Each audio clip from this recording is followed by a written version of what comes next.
खो जाते रे।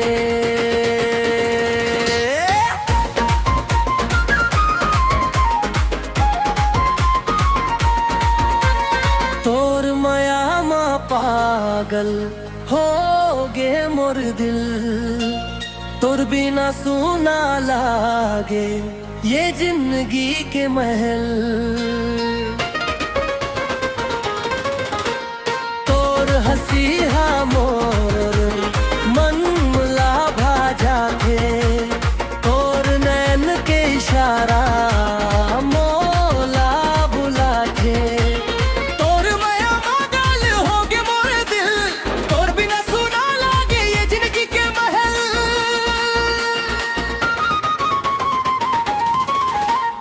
गाँव के गली में जब तोला दिखत हो, चुप के तोर नाल लेत हो। तोर बोली हाँ मिश्री जाई सन लागे, तोर संग रह के मोर मन मुस्काए।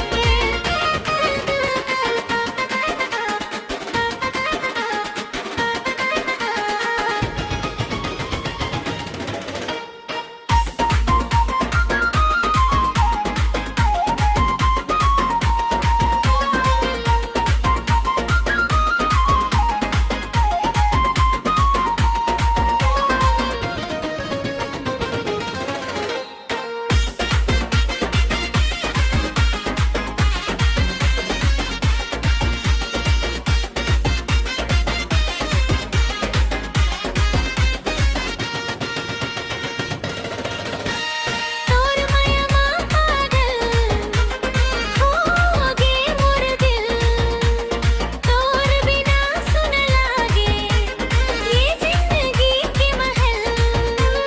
तोर हंसी हा मोर मन ला भाजा थे, तोर नैन के इशारा मोला बुला थे। तोर माया मा पागल हो गे मोर दिल, तोर बिना सुना लागे ये जिंदगी के महल।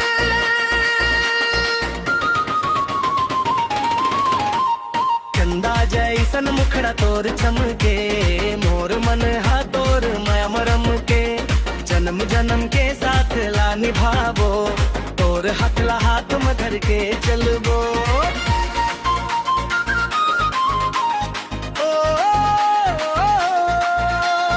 ओ, ओ, तोर सुरता में मोर मन खो जाते रे।